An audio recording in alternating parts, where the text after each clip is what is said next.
नमस्कार दोस्तों, think ice में आपका बहुत बहुत स्वागत। आज हम पारंपरिक भारतीय परोपकारिता से गेट्स बफेट मॉडल तक एक सहज प्रगमन या एक रूपावली अंतरण इस विषय पर चर्चा करेंगे। हम चर्चा को एक कविता से शुरू करते हैं। तुम्हारे दिल की चुभन भी ज़रूर कम होगी, किसी के पाँव से कांटा निकाल कर देखो। अजीम शायर डॉक्टर कुंवर बेचैन की ये पंक्तियाँ खुद से परे समाज के प्रति अपने सरोकारों को समझने में मदद करती हैं और परोपकारिता की अवधारणा की एक बानगी प्रस्तुत कर प्रेरणा प्रदान करती हैं। पर हमें यहाँ यह भी समझना होगा कि परोपकारिता है क्या, इसका स्वरूप क्या है, इसके लक्षण कौन कौन से हैं, इस अवधारणा की वस्तुतः प्रासंगिकता क्या है, प्राचीन काल से लेकर आधुनिक वैज्ञानिक युग तक इसका विकास किस प्रकार हुआ, इसका वर्तमान स्वरूप क्या है और क्या यह अपने वर्तमान वैश्विक स्वरूप तक किसी सहज प्रगमन द्वारा पहुंची है अथवा किसी आकस्मिक रूपावली अंतरण के माध्यम से।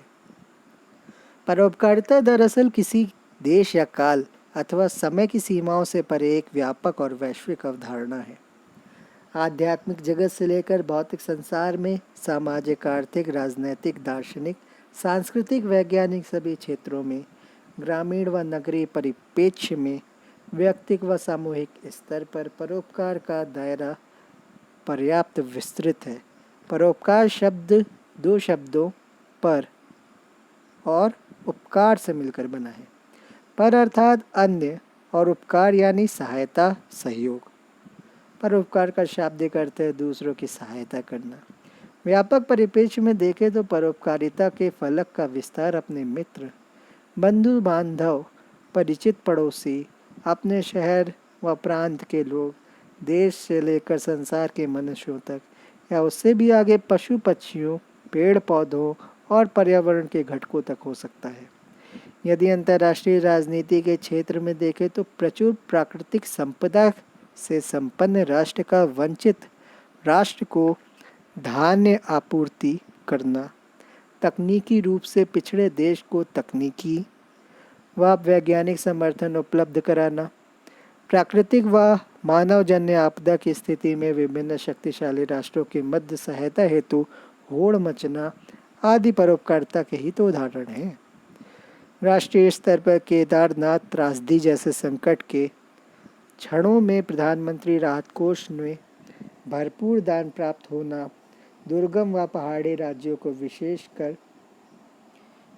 राज्य का दर्जा देकर उन्हें अतिरिक्त केंद्रीय अनुदान, सामाजिक शैक्षिक रूप से पिछड़े व वंचित वर्गों, अनुसूचित जाति, अनुसूचित जनजाति, अन्य पिछड़ा वर्ग, अल्पसंख्यक जनजाति समुदाय, दुर्गम क्षेत्रों के निवासी, महिलाएं, विकलांगजन, ग्रामीण, 14 वर्ष से कम आयु के बच्चों आदि के प्रति संवेदनशीलता विकसित कर आवास योजनाएं, 15 सूत्रीय कार्यक्रम, सबला, सक्षम, मनरेगा, मगधरेगा, मध्याह्न भोजन, मिड डे मील, पेंशन, छात्रवृत्ति जैसी लोक कल्याणकारी योजनाएं चलाना, सामाजिक स्तर पर विविध गैर सरकारी संगठनों द्वारा सुदूर क्षेत्रों में विकास व जागरूकता बढ़ाने के कार्यक्रम चलाना, निःशुल्क औषधालय, निःशुल्क चिकित्सालय, विद्यालय, अनाथालय, वृद्धाश्रम, संरक्षण गृह, भोजनालय, भंडारे आदि चलाना, आर्थिक स्तर पर मेधावी छात्रों को छात्रवृत्ति, जरूरतमंदों की आर्थिक सहायता, आध्यात्मिक व दार्शनिक स्तर पर साधना द्वारा अनुभूत ज्ञान, बोधि व ध्यान की तकनीकों का जन जन में प्रचार, आत्म विकास के साथ साथ सबका विकास, धार्मिक अधिकारों तक सभी वर्गों की समान पहुंच, कैंपा फंड जैसी व्यवस्था उन राज्यों को जो हिमालय और नॉर्थ ईस्ट में स्थित है, सांस्कृतिक स्तर पर सबको जोड़कर चलने की संस्कृति विकसित करना, हम सबके सब हमारे का भाव जागृत करना, वसुधैव कुटुंबकम जैसी व्यवस्था को एक नेचुरल व्यवस्था बनाना, एक वैज्ञानिक और तकनीकी स्तर पर अंधश्रद्धा निर्मूल हेतु डॉक्टर नरेंद्र दाभोलकर की भांति भागीरथ प्रयास करना, वैज्ञानिक मनोवृत्ति के विकास हेतु कार्य करना आदि तमाम कार्य परोपकारिता की व्यापक अवधारणा में समाविष्ट हो जाते हैं। जहाँ तक पारंपरिक भारतीय परोपकारिता का संदर्भ है तो यह सर्वविदित ही है कि परोपकारिता की भारतीय परंपरा बेहद प्राचीन, सतत व समावेशी रही है। प्राचीन भारतीय मिथक हों या पुराण कथाएं, बौद्ध जैन ग्रंथ हों या सूफी किताबें, नानक की गुरुबानी हो या कबीर के दोहे, भारतीय साहित्य व संस्कृति में परोपकारिता के आदर्शों व उदाहरणों की कोई कमी नहीं है। महर्षि व्यास के अष्टादश पुराणेषु व्यासस्य वचनद्वयम् परोपकाराय पुण्याय पापाय परपीडनम के संदेश से लेकर तीर्थंकर महावीर के परस्परोपग्रहो जीवानाम परस्पर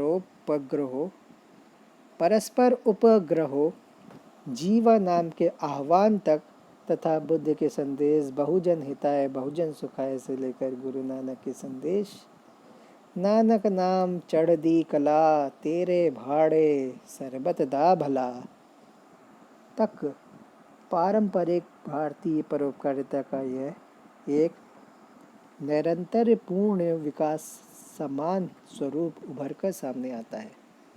यह भारतीय परोपकारिता की परंपरा का ही उदात्त रूप है कि यहाँ राजा शिवी एक पक्षी को बचाने के लिए अपने शरीर के अंग तक का त्याग कर देते हैं, और तो दूसरी ओर महर्षि दधीचि मानवता और प्रकृति की रक्षा के लिए अपनी तेजोमयी अस्थियों का दान कर देते हैं और अपना शरीर त्याग कर देते हैं।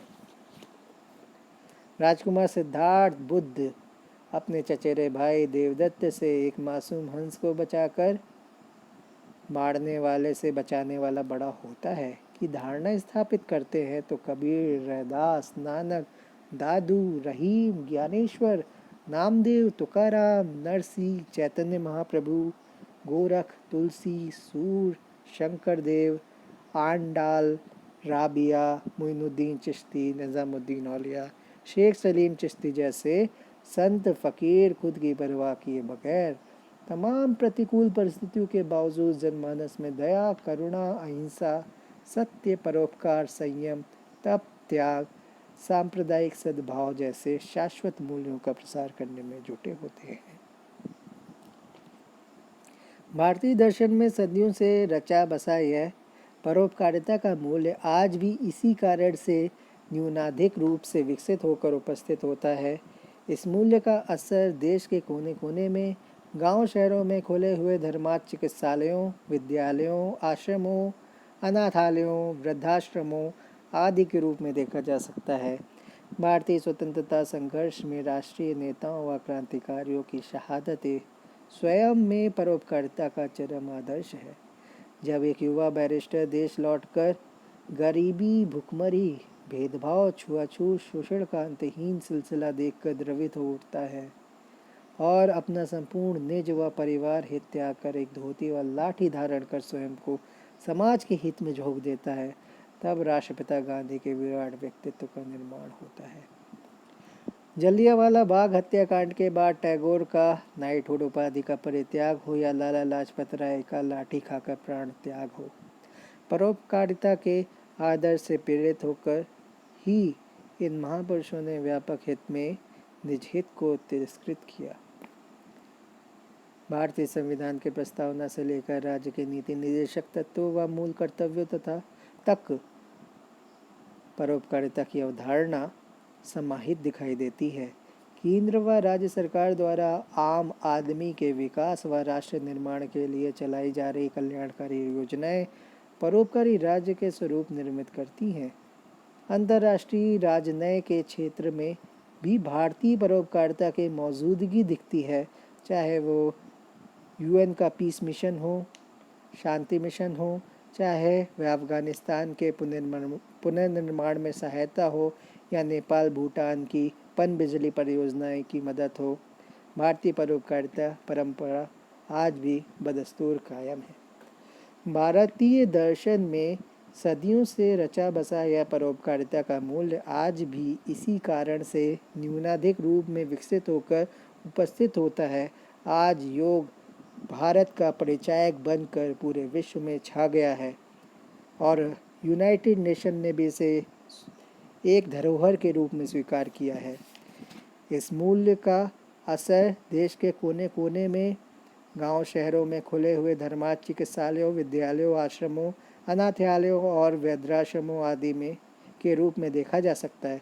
भारतीय दर्शन का असर देश के कोने कोने में, गांवों में, शहरों में खुले हुए धर्मार्थ चिकित्सालयों, विद्यालयों, आश्रमों, अनाथालयों, वृद्धाश्रमों आदि के रूप में देखा जा सकता है। भारतीय स्वतंत्रता संघर्ष में राष्ट्रीय नेताओं व क्रांतिकारियों की शहादत स्वयं में परोपकारिता का चरम आदर्श है। जब एक युवा बैरिस्टर देश लौटकर गरीबी, भुखमरी, भेदभाव, छुआछूत, शोषण का अंतहीन सिलसिला देखकर द्रवित हो उठता है और अपना संपूर्ण निज जीवन और परिवार हित त्याग कर एक धोती लाठी धारण कर स्वयं को समाज के हित में झोंक देता है, तब राष्ट्रपिता महात्मा गांधी के व्यक्तित्व, विराट व्यक्तित्व का निर्माण होता है। जहाँ तक पश्चिम के गेट्स बफेट मॉडल का प्रश्न है, तो यह निसंदेह एक क्रांतिकारी व युग परिवर्तनकारी पहल है, जिसकी शुरुआत विश्व के दो सर्वाधिक धनी व्यक्तियों बिल गेट्स और वॉरेन बफेट के निजी प्रयासों से हुई। वैश्विक स्तर पर परोपकारिता के इन दो बड़े उदाहरणों से पहले शायद ही किसी को यह अनुमान था कि ये मानव प्रेमी अपनी अधिकांश अकुत संपत्ति एशिया, अफ्रीका जैसे पिछड़े महाद्वीपों के गरीब व साधनहीन जनता के शैक्षणिक विकास व रोग उन्मूलन को समर्पित कर देंगे। माइक्रोसॉफ्ट कंपनी के संस्थापक बिल गेट्स ने अपनी संपत्ति दान कर bill and Melinda Gates foundation बनाया, जो आज अफ्रीकी, एशियाई देशों समेत विश्व भर में स्वास्थ्य सुधार, एड्स नियंत्रण, एड्स जैसी बीमारियों के नियंत्रण, शैक्षिक उन्नयन की परियोजनाओं पर काम कर रहा है। यह बच्चियों के लिए टॉयलेट बनाने में भी सहयोग कर रहा है, बच्चियों को पढ़ाई में भी सहयोग कर रहा है और भुखमरी जैसी बुरी प्रथाओं को भी रोकने में ये अपना एक महत्वपूर्ण योगदान दे रहा है। इसी तरह अमेरिका के सबसे बड़े निवेशक वॉरेन बफेट ने भी जॉय ऑफ गिविंग के आदर्श के अनुरूप अरबों डॉलर की संपत्ति को कल्याणकारी परोपकारिता के कार्यों के लिए त्याग दिया। निश्चित रूप से गेट्स बफेट मॉडल आज की गला काट प्रतिस्पर्धा, कट थ्रोट कंपटीशन की मशीनी दौर में स्वार्थ के स्थान पर परमार्थ की मिसाल प्रस्तुत करता है। सवाल यह है कि गेट्स बफेट मॉडल तक विकसित परोपकारिता की यह परंपरा एक सहज प्रगमन है या एक तीव्र रूपावली अंतरण। कुछ लोग इस परोपकारिता के मॉडल को एक बिल्कुल पृथक और गैर पारंपरिक नवीन मॉडल के रूप में मानते हैं, जबकि कुछ दूसरे विद्वानों का मत है कि दरअसल यह मॉडल नया नहीं बल्कि पारंपरिक परोपकारिता का मॉडल का ही नवीन पाश्चात्य संस्करण है। बल्कि पारंपरिक परोपकारिता के मॉडल का ही नवीन पाश्चात्य संस्करण है।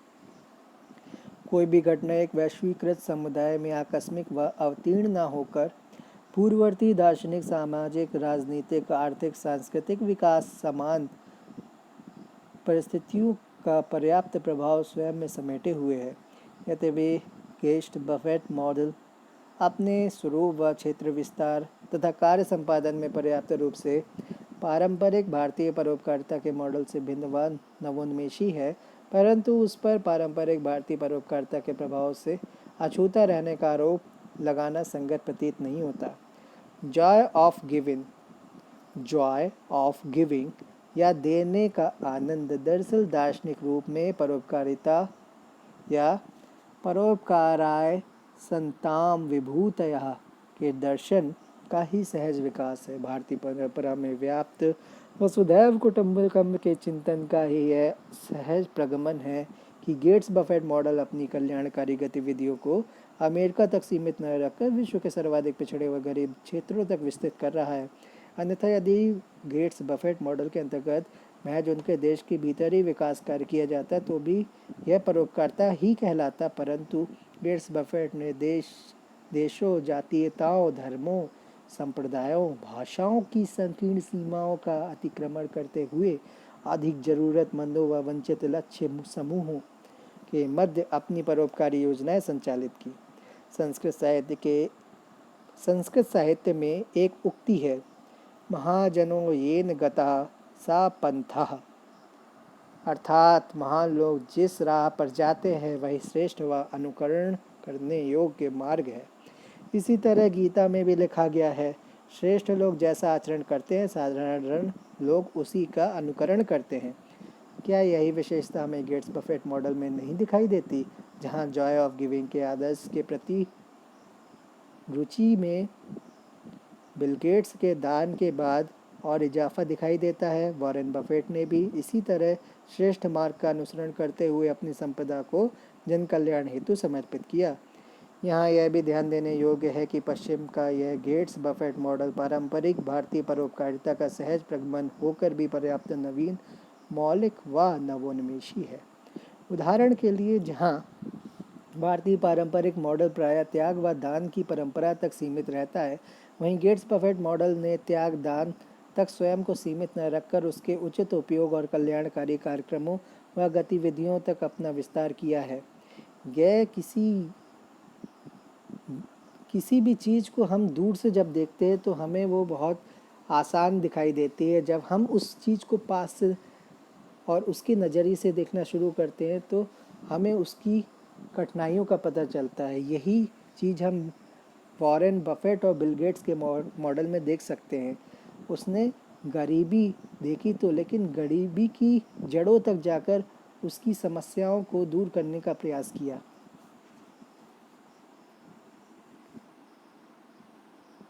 वॉरेन बफेट ने भी इसी तरह श्रेष्ठ मार्ग का अनुसरण करते हुए अपनी संपदा को जनकल्याण हेतु समर्पित किया। यहाँ यह भी ध्यान देने योग्य कि पश्चिम का यह गेट्स बफेट मॉडल पारंपरिक भारतीय परोपकारिता का सहज होकर भी पर्याप्त नवीन, मौलिक और नवोन्मेषी है। जहाँ भारतीय परंपरा के मॉडल प्रायः त्याग दान और परंपरा तक सीमित है, वहीं गेट्स बफेट मॉडल त्याग दान तक स्वयं को सीमित न रखकर उसके उचित उपयोग, कल्याणकारी कार्यक्रमों और गतिविधियों तक अपना विस्तार कर रहा है। बिल गेट्स विश्व भर में घूम घूम कर अपनी परोपकारिता की कल्याणकारी योजनाओं की निगरानी, पर्यवेक्षण और समीक्षा करते हैं, फीडबैक मॉडल को अपनाते हैं।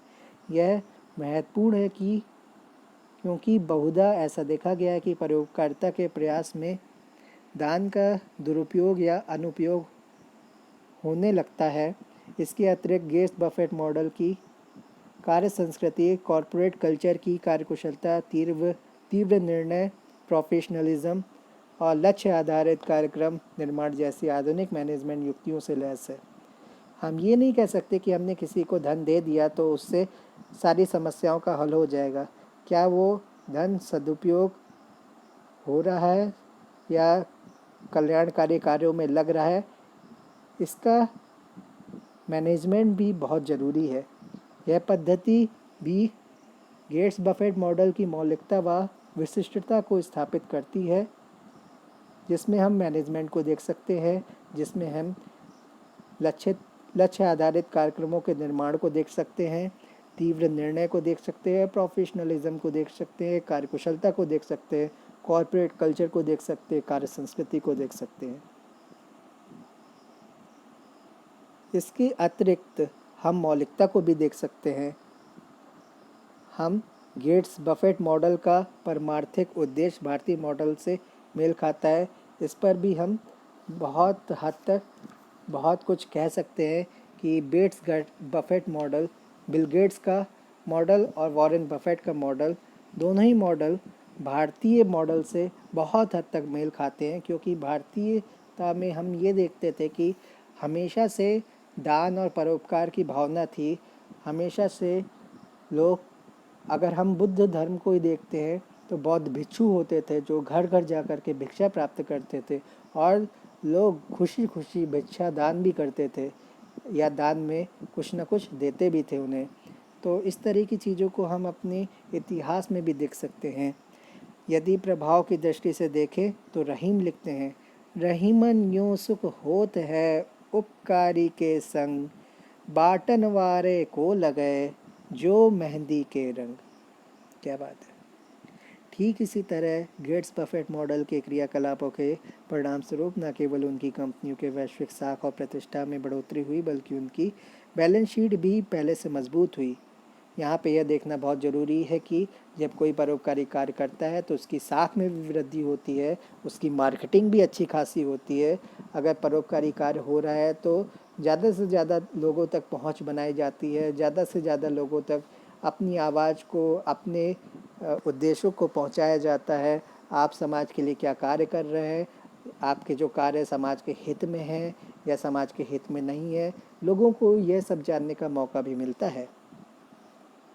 यही नहीं, इसके साथ ही कॉरपोरेट जगत, जिसे CSR corporate social responsibility, corporate सामाजिक दायित्व को लागू करने में हिचक होती थी, अब वह परोपकारिता के गेट्स बफेट मॉडल से प्रेरित होकर अपने परोपकारिता के दायित्वों में वृद्धि ला रही है। लिहाजा पारंपरिक भारतीय परोपकारिता से गेट्स बफेट मॉडल तक परोपकारिता की शाश्वत व सार्वभौमिक परंपरा निरंतर विकास मान रही है।